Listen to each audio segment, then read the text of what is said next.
Welcome back, folks. Today's episode is about how to identify and end or shift a toxic relationship and be free.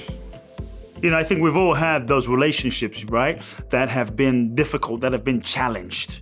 You know, if you think back through your history, just take a moment and think back through your relationship history. Have there been any relationships that you look back and you think, what the hell was I thinking? Many times the truth is, folks, you weren't thinking, you know? And so we've all had those relationships that have been disastrous, that have been challenging, that have been difficult, and shall I say toxic, unhealthy in certain ways. Maybe you are currently in a relationship that is toxic in some way, and you know it. Maybe you're in a relationship and you just don't feel great. You constantly don't feel great in this relationship, and it's toxic, and you don't know it. Relationships are such an important part of our lives. And so if we're not aware, relationships can bring us down and drain our energy in so many ways, or they can lift us up. So I just want to share some keys. And I think it's sometimes hard to see that you are in a toxic relationship when you're in it.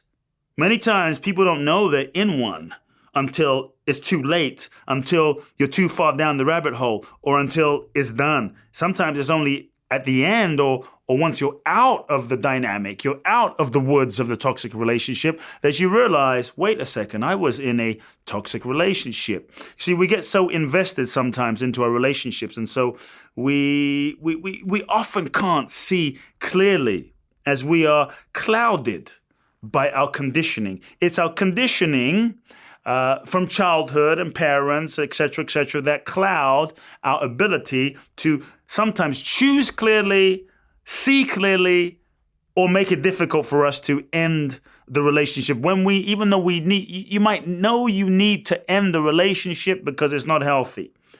So some signs of a toxic relationship are more obvious than others, like mental, emotional, verbal, financial abuse, but some much more subtle.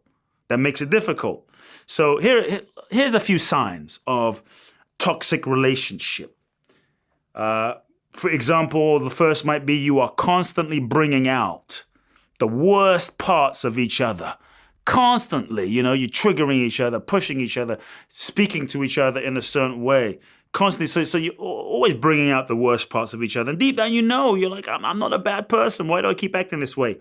And somehow this person just pushes those buttons. Secondly, there might be, let's say, a lot of passive-aggressive behavior rather than real, authentic communication, not truly being straight, not sharing how you really feel, you know, and so it gets passive-aggressive, and through that can get mean and abusive and painful. That's another sign.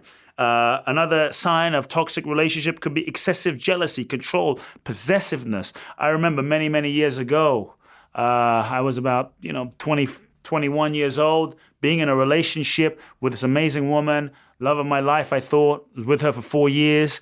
And there was such extreme jealousy. When I say extreme jealousy, folks, I mean like I'd be in a room and I would turn towards another woman across the other side of the room, 50 feet, and I was accused of flirting and jealousy, and she would start fighting with me. It was just crazy. And I didn't understand it. I was so young. I didn't understand what was going on.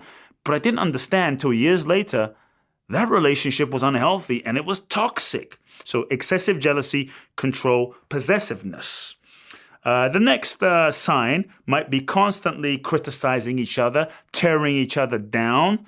You know, I have a friend, and the way he speaks to his wife is he'll say something, but then inside of that something, he'll dig. He'll throw out a comment that totally cuts her down, is a dig, is a negative comment about her couched inside of, you really could have, it's lovely how you did that, but you could have, so there's this but in there that's a subtle dig of criticism constantly. Hiding, it's like the jam in a donut, a little jam in a donut, a little dig inside of a sentence. Another sign might be, around this person, around your partner, you don't feel that you can be your real self because you're afraid if you are your real self, what their reaction is going to be. You might be afraid that they might get jealous, they might react, they might feel insecure, they might get angry, they might get upset, or whatever it is. So you're kind of monitoring yourself, walking on eggshells, hiding who you really are. This is not healthy, folks.